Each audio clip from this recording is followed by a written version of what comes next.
But because you've listened to that demo version so many times for so long, whatever, you've got that anchor bias that's making you basically dislike any changes that you make to it.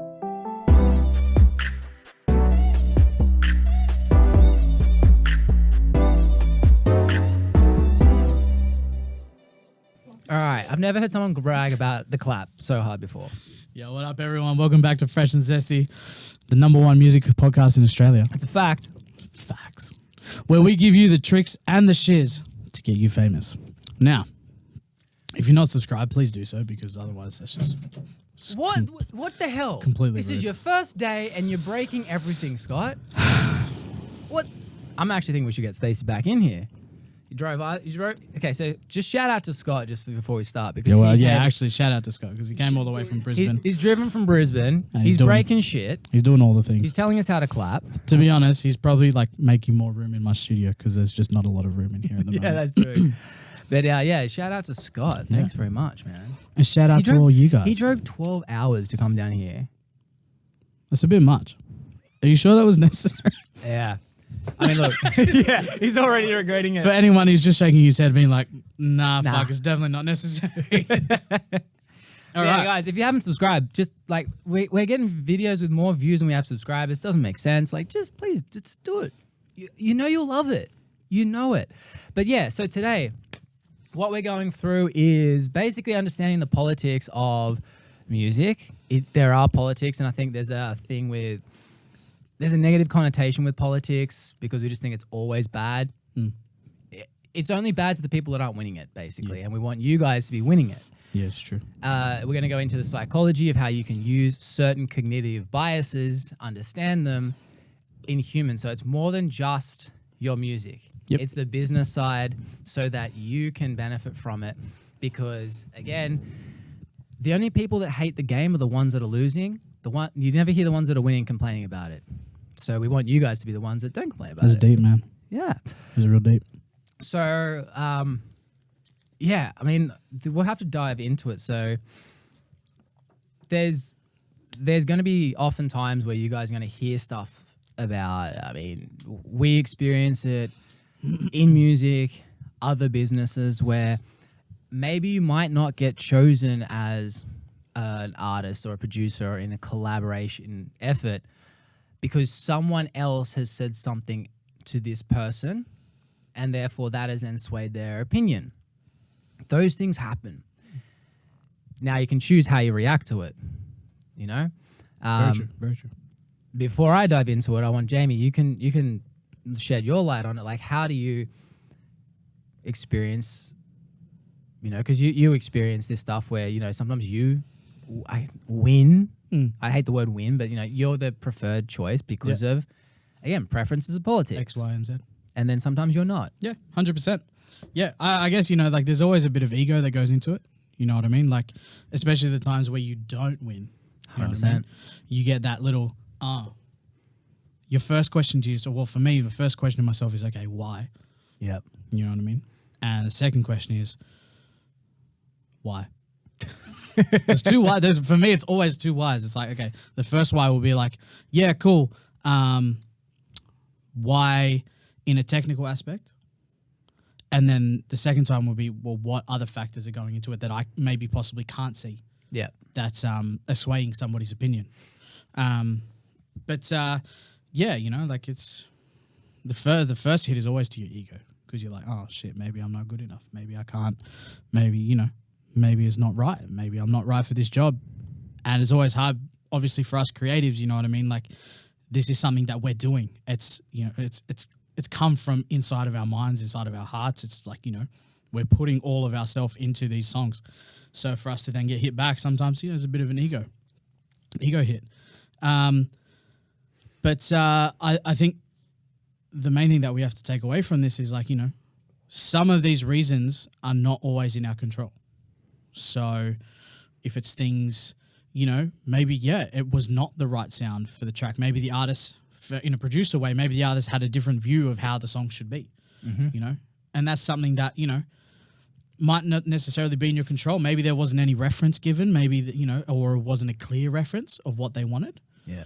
And in other times, maybe it's, you know, yeah, some politics behind it. You know, Yeah, and maybe it's good to understand the politics too, and not like basically with everything that happens, you've got two ways you can either react or you can respond. yeah, And now the problem with reacting is nothing good happens from reaction. You know what I mean? Like an example of reaction is you don't get chosen for or because someone else has said and influenced the, let's say, producer. They've influenced the producer to work with a different artist instead.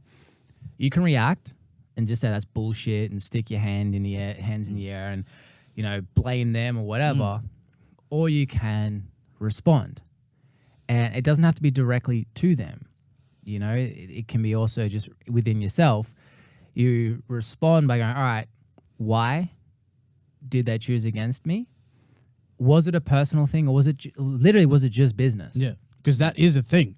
Sometimes That's it's the thing, literally man. just business, and that's nothing, you know, to be upset about. It's nothing to be disheartened about. It doesn't like.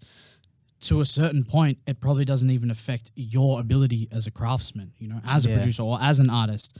It's purely just a different direction. Yeah. Well, I mean, like, can we use your example? There's nothing personal. No.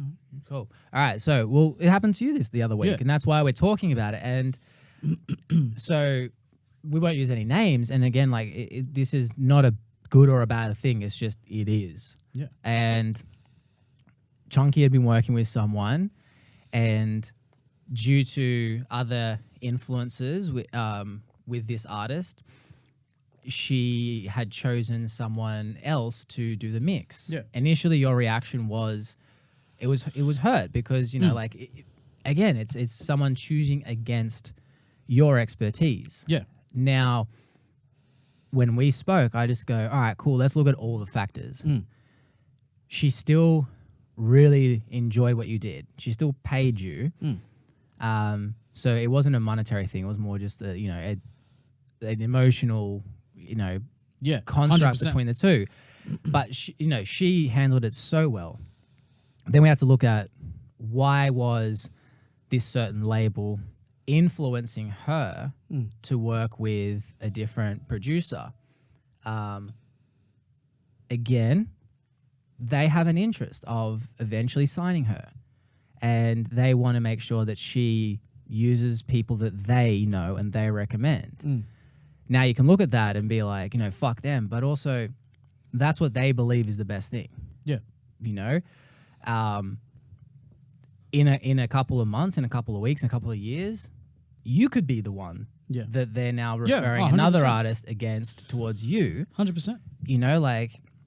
So once we sort of broke down, we realized, I'm like, no one's to blame in this. It's just, it is what it is. Yeah, 100%. And after you had responded in terms of now you understood it, nothing really mattered all of a sudden. Yeah, exactly. And it was a huge weight off your shoulders. And that's why we wanted to bring this whole topic up because, as things happen in our own lives, we realize, fuck, other people need to hear this shit because otherwise they can get stuck in the woe is me. Yeah. And that is a bad route to go down. Yeah, definitely. A very bad route. You do not want to get stuck in woe is me. No.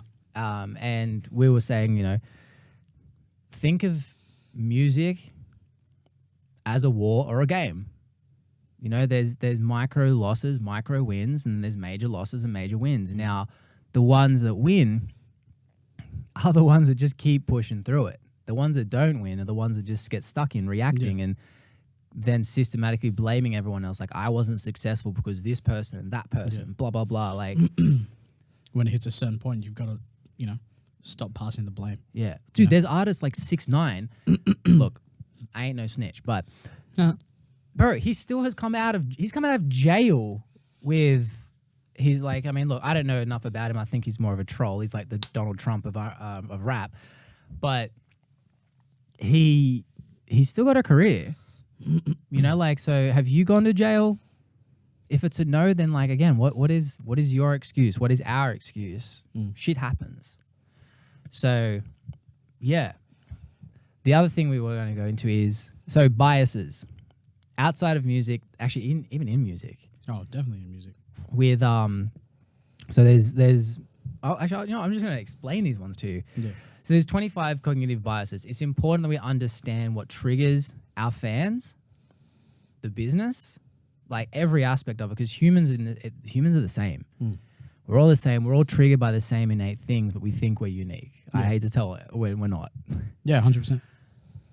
So there's 25 cognitive biases. We're not going to go into all of them today, but there are a few that are really going to help us with addressing it with our own bullshit, but also how do we use it to influence our following and also influence people that we need to do business with, being in the, you know, the producers, the artists, the A&R people, whatever it is, the labels.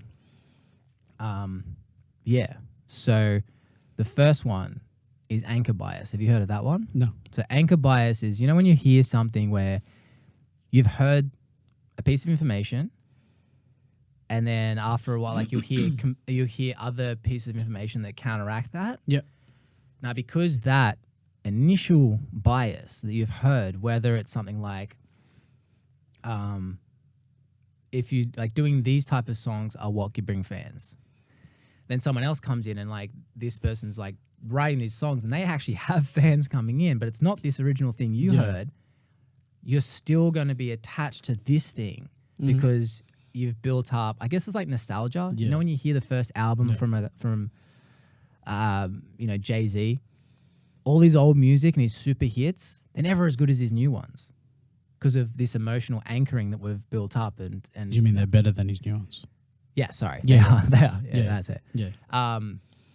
So that's what anchoring bias is, and that can really fuck us up in business, in, you know, the part of music where, you know, we're scared to do different songs. Well, I mean, this is also like a time to drop the word demoitis in music. If we really want to relate it to a music sort of term, demoitis is where you've listened to the demo of the song you've made for so long. Yes. When you say there's a fair bit of time between the session where you initially create the song and then the session where you keep working on it.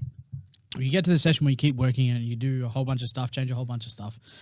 But because you've listened to that demo version so many times for so long, whatever, you've got that anchor bias that's making you basically dislike any changes that you make to it. You're like, nah, it's not the same. Even if it's shitter quality, you still like exactly. that You're like, nah, it's way better. It's like, well, yeah, at a certain amount of time, you have to address that fact. You know what I mean? Be like, okay, well, yeah, I understand it's got that nostalgia attached to it, but is it really the demo's better, or is it because that was the first time we heard it and we had that initial impact? Well, we don't like change.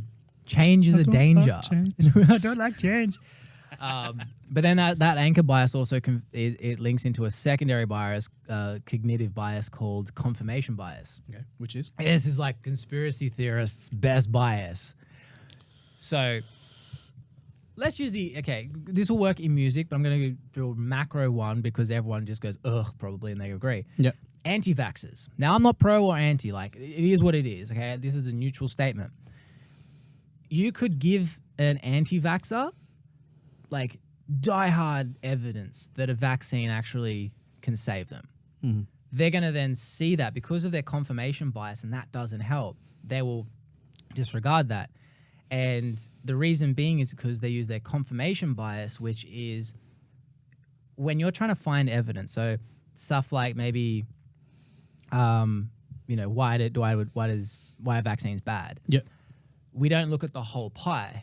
We just Google what are the dangers of vaccines. Yeah, right, okay. Same with music. Like, confirmation bias is we stick around people that like the same type of music.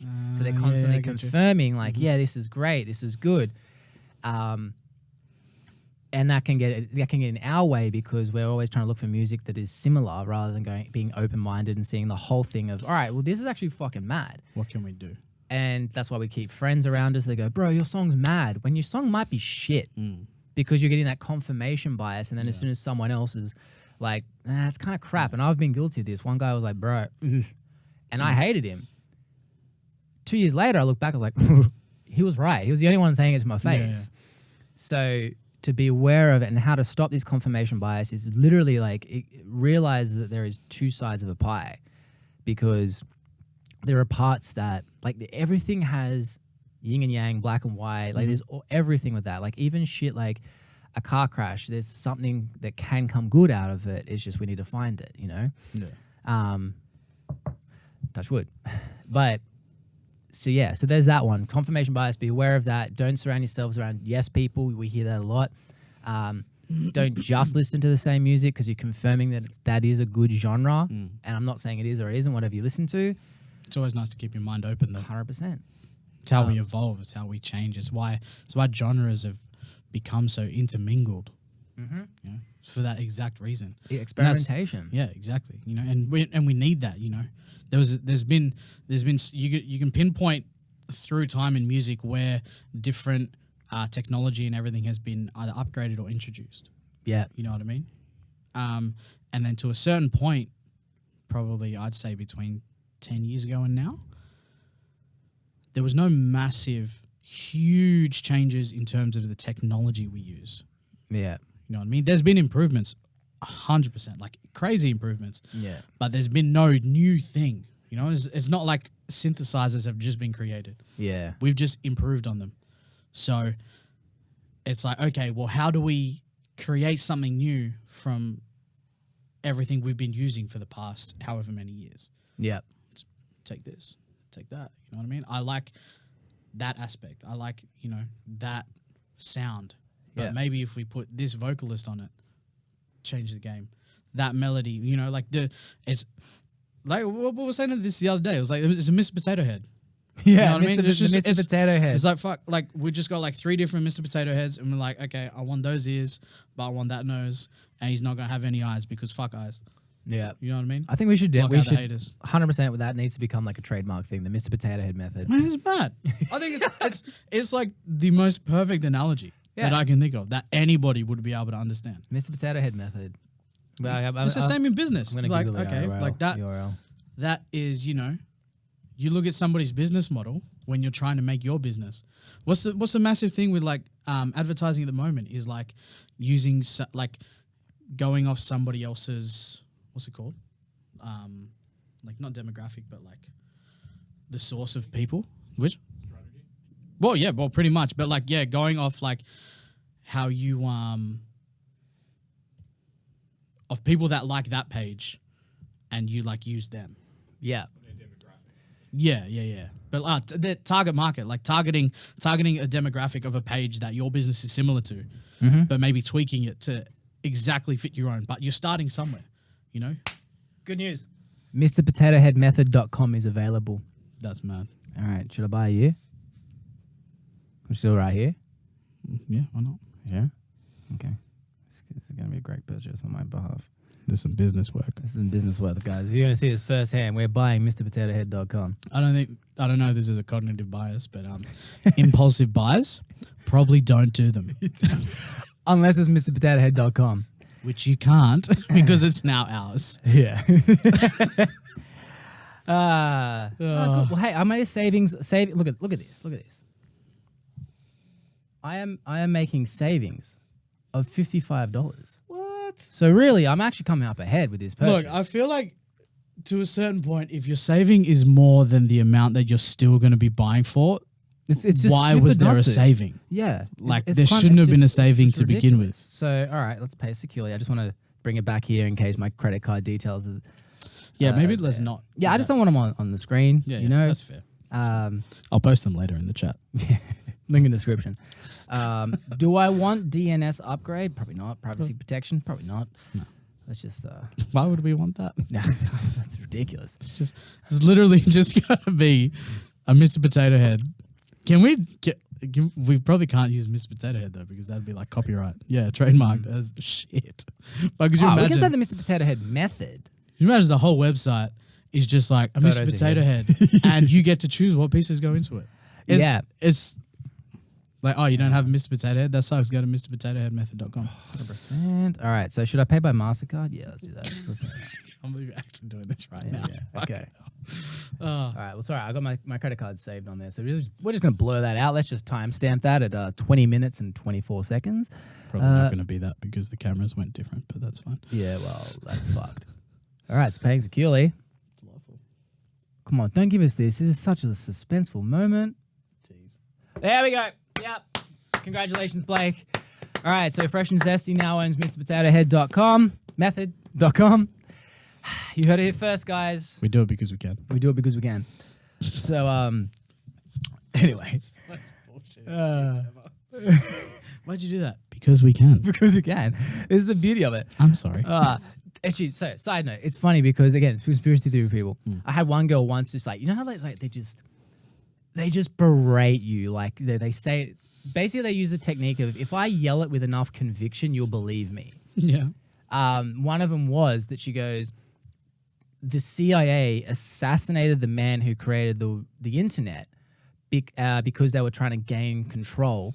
And luckily, just before the CIA assassinated him, whatever his fucking name, we'll call him like, Jonathan. Tom Webb.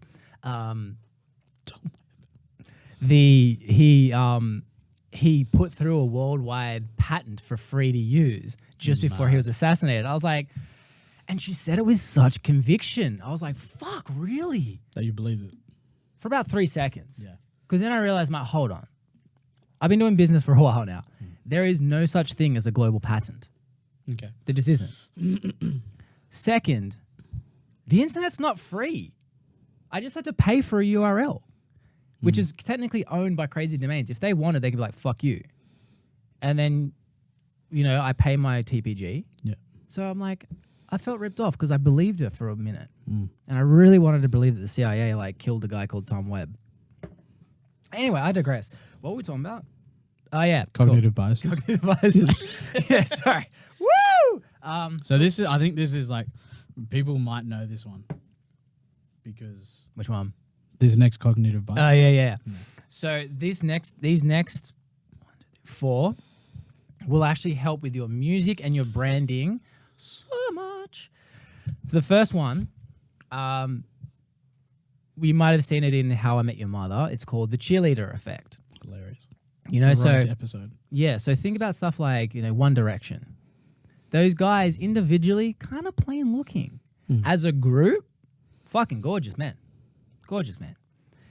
Think of even rap groups, like a lot of the rappers we idolize, and even, dude, no homo, this is a thing that happens to dudes as well. Like we kind of go like, fuck man, these guys are badass looking dudes. Individually, like Jay-Z on his own, I mean, I wouldn't be scared of him. But his posse has his cheerleader effect. I mean, look, he probably can kill me. But you know what I mean? Like that effect of that cheerleader effect of a group. You're like, holy shit. Like these Changes guys your are perspective. strapping dudes who could really fuck you up. So the way in which you can use a cheerleader effect is, and this doesn't happen with everything. This is, sometimes there are a lot of artists that really work great individually. But typically, even Marilyn Manson, he had his band and there was always a cheerleader effect to a degree. Yeah. So is there a crew that makes you look better? It's true, man. If I was sitting here on my own talking right now, less people would care. You're here, it makes me look a little bit better looking, okay? I just like the aspect of just look at yourself. Is there a group of people that could make you look better? I feel like that we're sending, that's the wrong message we're sending, but the way you say it is just like. It's fact. You can't argue fact. You ugly. Well, no, hey, okay, if I'm on my own, okay, put this on with Stacey. I am a solid 5 out of 10. Yeah. With her, I get to about 6.5. Yeah, fair. Take her out of the photo, I'm back down to 5. Why do you think I married her, man? She brings up the average. Look, that's fair. Yeah. That's fair. Okay. So cheerleader effect. Make yourself better looking with friends. This ties into the bandwagon effect, which is the next one. Now, you can probably guess it by the name. Think about, look, you can say that whatever artist you listen to, you enjoy because of their music genuinely. Mm-hmm. You'd be lying to yourself if you didn't say there was also an aspect of you look up to them also because of the bandwagon effect being all that they have a lot of fans, like, and you enjoy it, like you kind of jump on their bandwagon, consciously or not. Like, you know, you can lie to yourself and say you're unique. We're not. You know, we're survival people, and we want to, like, we're animals of survival, and on your own you can't really survive. So understand that bandwagon effect for your artist, right? Your brand and everything. Like, create a group that people can become a bandwagon to. And it goes exponential, because, like we were saying the other week with Billie Eilish, that's it. Yeah. I always say Eilish. Anyway, You just like to be different, Blake. yeah, I do. Mom and Dad just don't get it, man. It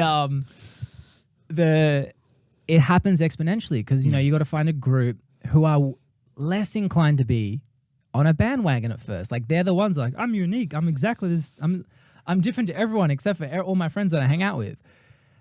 Then as that grows, the group literally gets bigger, because that bandwagon effect magnitudes. Yeah, sure. You know? Is that the right word? You know, we're going with it. Yeah, we'll go with It it. gets bigger. So that one is super, super important. Next one. This one can be applied. I mean, it is really applicable in music, given the nature of lyrics, but also with sayings or whatever. Like, I can't think of any artist that does do this, but it's something for you to think about. Rhyme is reason bias. Yeah. You know, like, as soon as something rhymes, we are cognitively inclined to Believe it. believe. Is that one dying?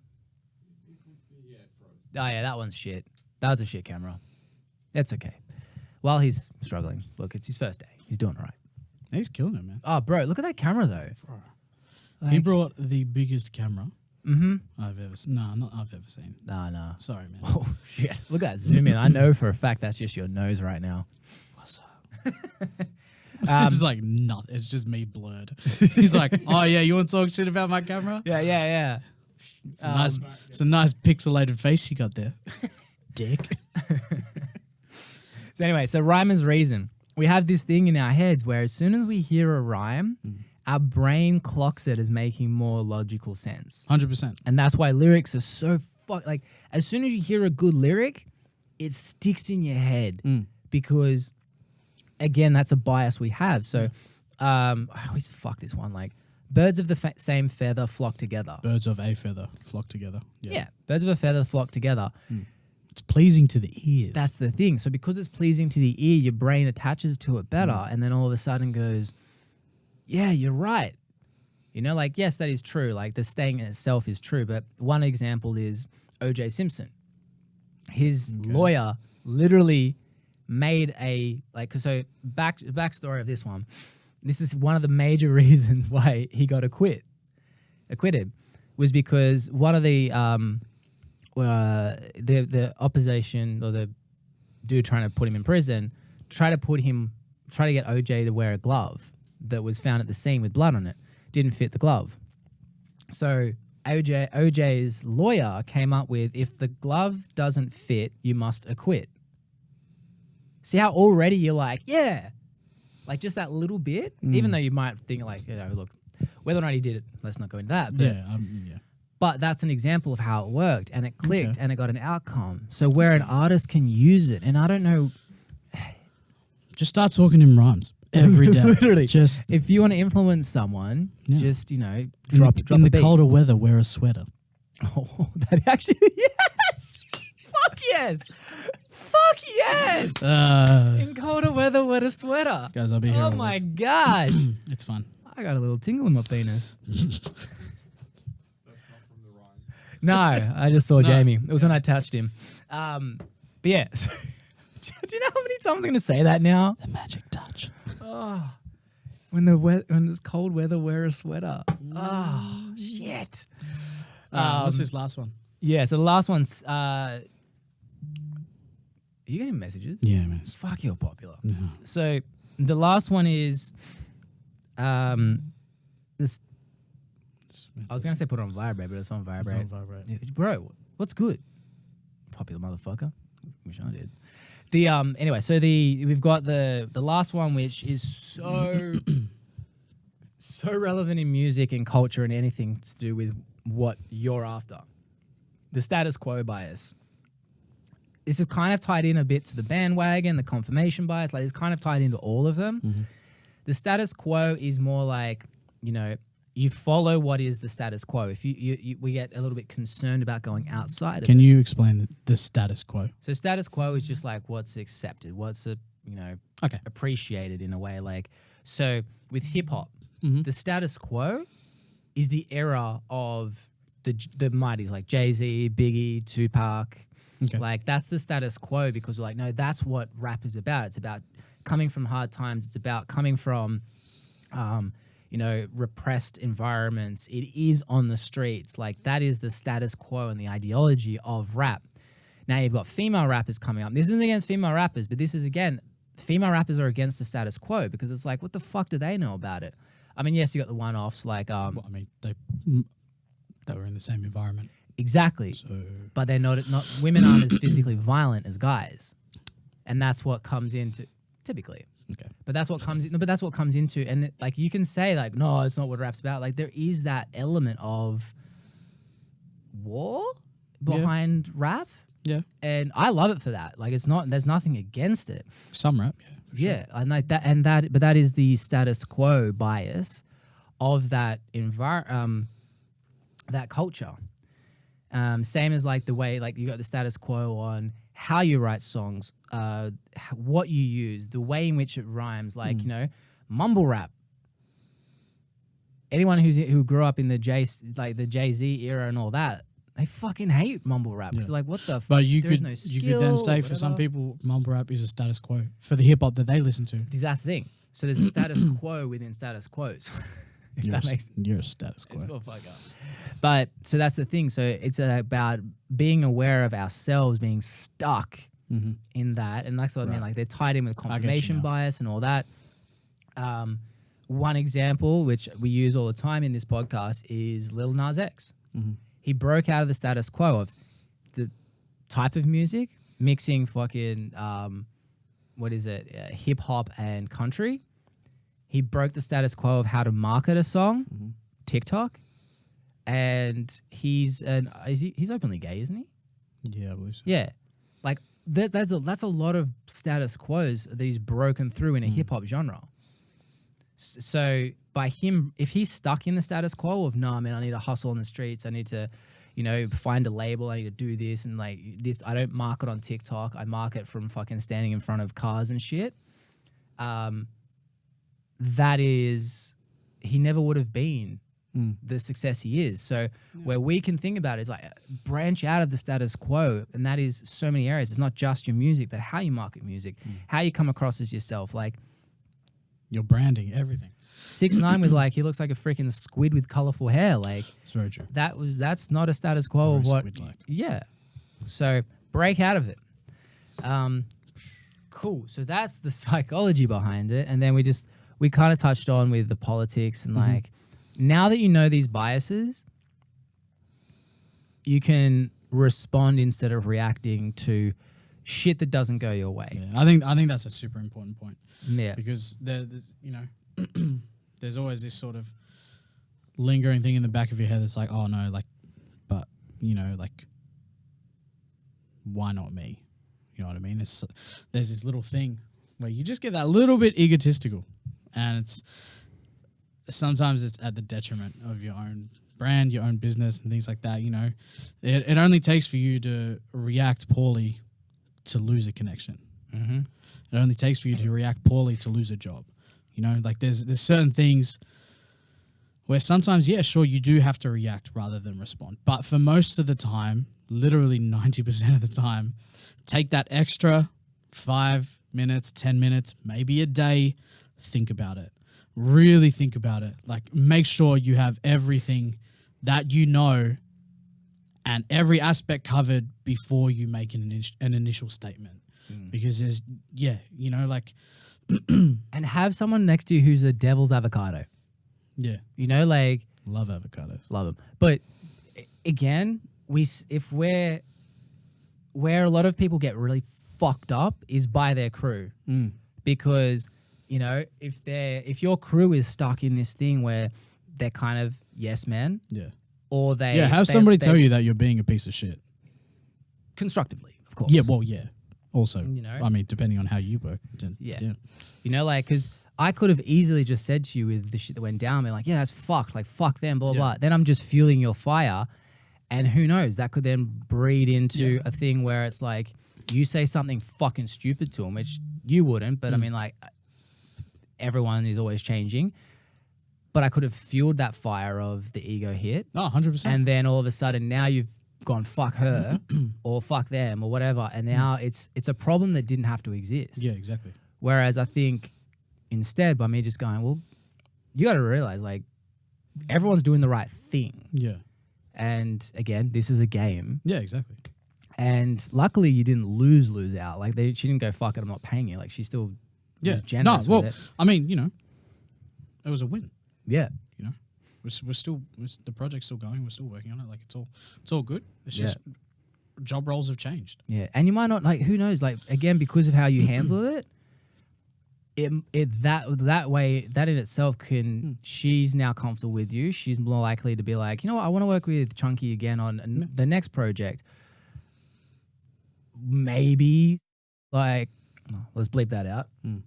3642, write that down.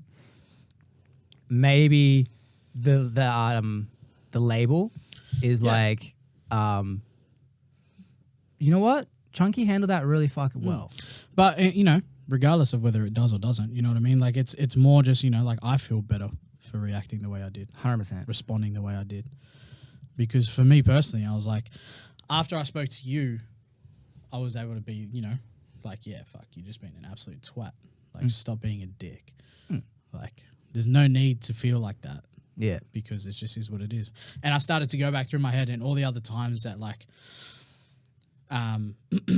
artists that I know who are signed to labels or work with labels on certain aspects of their career of, like, you know, the same thing that I went through. Like, how many times have I seen them, basically, like, in terms of the job roles, like, how many times have I seen that happen in a label? And it's literally every time I can think of, you know? Yeah. Like, majority of the time, there's no one person that literally does everything. Yeah. You know? So I was just like, well, you know, I can't really be, like, I have nothing to be upset about. Like, that's literally their status quo. Yeah. And not only that, like, again, they're a business. You're a business. And guess what? If I'm looking at signing an artist, what am I going to do?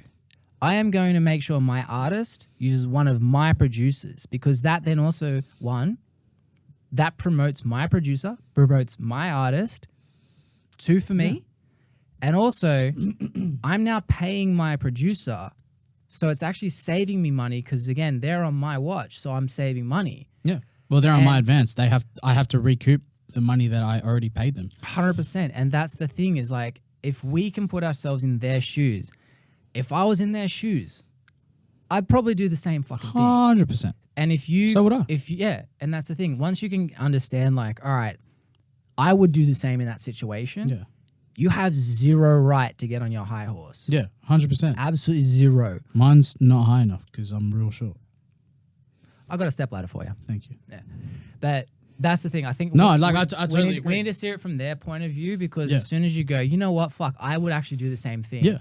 And I'm only shitty right now because I'm not in that position. So what can I do? Work my fucking ass off to get in that position. Yeah, exactly. You know, like, can I network with the label so that I am actually on their books? Yeah. And guess what happens when I'm on their books? They're probably going to, like, start pulling people to me as well. That's it. I'll be on the other end. You know, like, it's a fucking game. Yeah. And that is a huge thing which will help. You'll go so much faster if you start shifting that mindset and just look, it's a fucking speed bump. Yeah. Cool. That's it. You know, it's just like, yeah, for me personally, it's something to work on. You know what I mean? Like, you know, I know, like, I know how it feels now when that happens. I think you respond faster than most people, though. Like, it, you know, having the initial reaction you had is fucking normal. Yeah. Oh, 100%. But, you know, like, there's also, you know, like, fuck, I'm a music producer. Not to this level, but I've had this happen. Yeah. Many times. It's probably happened to you in the reverse too, though, sometimes. Exactly. There and we it, go. it definitely has. That wasn't a Bruce your ego. No, it was, You it know? was, it was great. It felt amazing. But no, like, it's just how it is, like maybe, at the end of the day, It's micro wins and micro losers. that's it. Losses. You have to have the foresight to see how it's going to affect you in the long run and understand that, yeah, you might not win this one, but you work hard enough, you'll win the next one. Yeah. Or the next one. It'll always come back. Yeah. You just have to not be a dick. If you can see anyone else who has had the success you want, who has had what you've had done to you or been in your position, then you can't complain. Yeah, exactly. Because guess what? I can guarantee even frickin' Drake, the GOAT, apparently, he's probably been turned away. Yeah, At for sure. someone was like, "No, fuck that. I don't want to work with him." Like, it happens. Like, It is what it is. it makes you appreciate it. Anyway, that's all. I feel like we nailed it. So to recap it, it's a game. Put yourself in their position. Yeah. Don't be, Look at every angle before you make your, before you respond to something. Yep. Don't just get angry. Don't react. Respond. That's the big one. And then you've got look at, like, if you guys can look at, like, research the whole, like, all 25 cognitive biases. There's some things that say 36. Should we Because put that book in the? I'll have the book in the description. Yeah.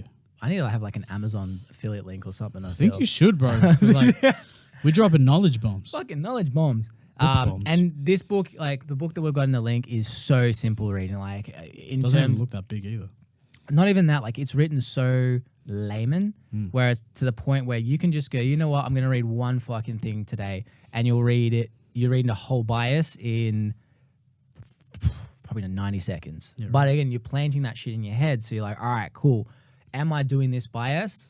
Okay, let's not. How do I go work around it? So there's the anchor bias, there's the confirmation bias, the cheerleader effect, which can help you, the bandwagon effect, the rhymer's reason bias. So make sure your lyrics are good. That's the big thing, because you'll be putting that bias into your songs.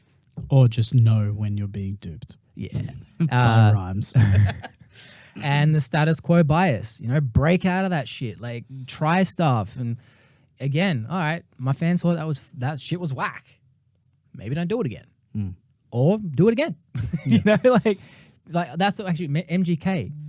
MGK at the moment, I have ever since he went into pop punk and went away from rap, that's when I respected him, because he was just like, you know what, fuck it, I'm gonna do what I want to do musically, and he just fucked up he just pissed off a whole genre. He's like, I'm flipping genres. Yeah. And it hasn't really hurt him. Like, bro, if someone can jump genres and still be successful, you changing a couple of sounds or like doing some Mr. Potato Head method.com, you can do it. The plug. Oh, yeah. I'll have to put a holding page on that ASAP. Legit. Yeah. Anyway, guys, I hope that helped. Comment below. Hit the subscribe button. I know you want to. If you've gone this far watching a whole podcast. Yeah, podcast. Episode? If you've gone this far, Whatever you want to call it. you clearly want to hit that button. I know you do. Just tickle it. And I'll see you guys tomorrow next week. Peace. Don't let me hang it, bitch.